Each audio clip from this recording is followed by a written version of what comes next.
Okay, imagine pulling off a heist so unbelievably audacious, so completely over the top, that your victim is literally too ashamed to even call the cops. Welcome to This Explainer. Today, we're unraveling a true story that genuinely outpaces any Hollywood thriller. We are stepping all the way back to 1925 to dissect a psychological trap so flawlessly executed, it managed to steal a massive world monument that wasn't even missing. Let's get right into it. 7,300. We are talking about 7,300 tons of raw iron and scrap metal. That is a massive, incredibly lucrative payload, right? And dramatically enough, this exact amount of metal was sold in a colossal, top-secret transaction by a man who didn't legally own a single solitary ounce of it. Honestly, how is that even possible? Well, let's set the scene and dive right into this masterclass in deception. The year is 1925. The city, Paris. Meet Victor Lustig. Now, just to be absolutely clear right out of the gate, Lustig did not own the Eiffel Tower. He had absolutely zero permission to dismantle it. Yet he successfully convinced a super wealthy businessman to buy it, pocketed an absolute fortune, and then just vanished into thin air. I really want to stress this right from the start. This explainer isn't a story about some foolish, gullible victim. Not at all. Rather, it's a fascinating dive into the mind of a total genius who knew exactly how to build an inescapable psychological trap.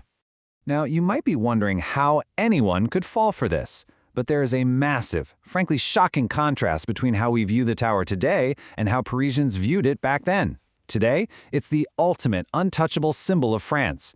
But in 1925, it was seen as a rusting, temporary eyesore with completely unsustainable maintenance costs.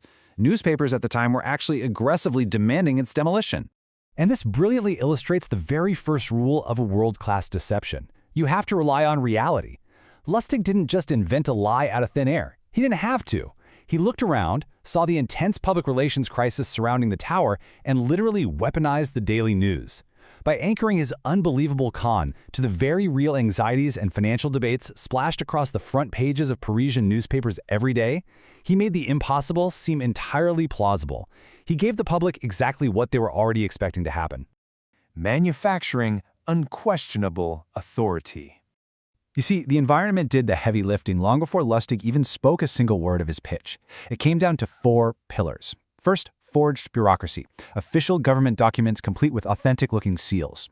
Second, the persona. He adopted the strict, highly arrogant demeanor of a high-ranking government official. Third, the venue, a private suite at the Hôtel de Crillon, which was the most intimidatingly luxurious hotel in all of Paris. And fourth, exclusivity. He invited exactly 6 top-tier scrap metal dealers under the very strict guise of a highly sensitive state secret. Profiling the perfect mark. So, out of the 6 men sitting in that luxurious hotel suite, Lustig zeroed in entirely on one guy, André Poisson. Why him? Well, because Poisson possessed a very specific, highly exploitable cocktail of traits. He had massive wealth, sure, but more importantly, he had this desperate ambition to enter elite circles, an gnawing, deep-seated insecurity about being an outsider. Lustig realized instantly, Poisson wasn't buying scrap metal here. He was buying status. With a target acquired, Lustig systematically springs the trap. Step 1, he reveals that fake government mandate. Step 2, he forces the dealers to sign strict confidentiality clauses, effectively silencing them. And step 3, isolation. He selects Poisson as the sole winner, completely cutting him off from the rest of the herd.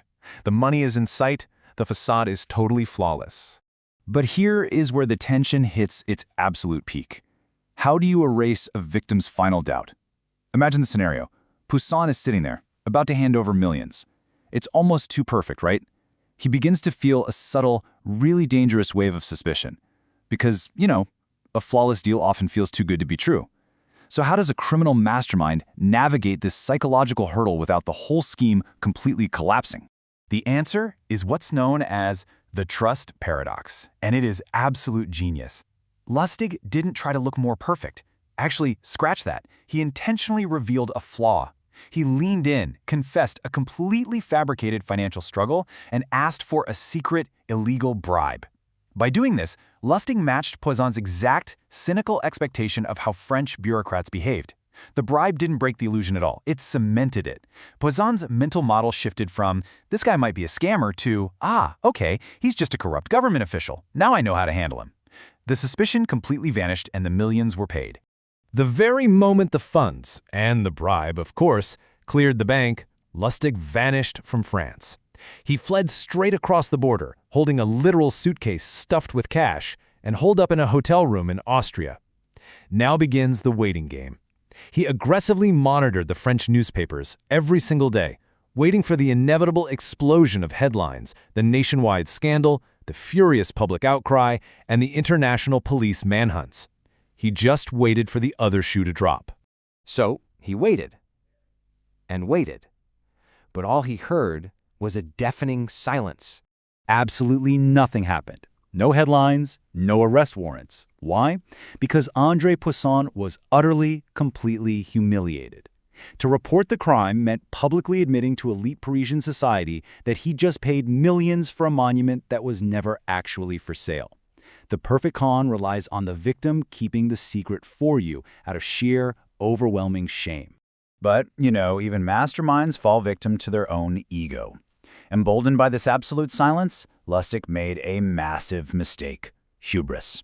Months later, he actually returned to Paris to run the exact same scam on a brand new group of buyers. However, reality checked him hard this time.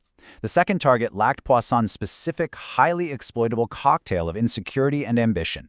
Suspicion quickly took over, the illusion cracked, and the authorities were immediately contacted.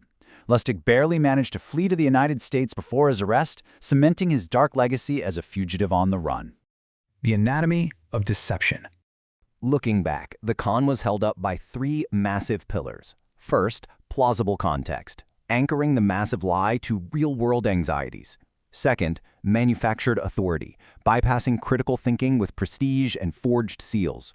And third, exploited desire, selling the victim exactly what they actually wanted on an emotional level. Poisson thought he was buying steel, but he was really, truly buying status. Which leaves us with this pretty powerful, honestly haunting takeaway.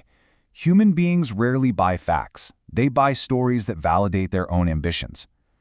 Victor Lustig's incredible, thrilling deception forces us to ask ourselves a very uncomfortable question. When we are presented with the perfect deal or the perfect opportunity, are we really looking at the facts? Or are we just blinding ourselves because the story we're being told is exactly what our own ambitions are desperate to hear? Think about that the next time an offer seems just a little too good to be true. Thanks so much for joining me on this explainer, and I'll catch you on the next one.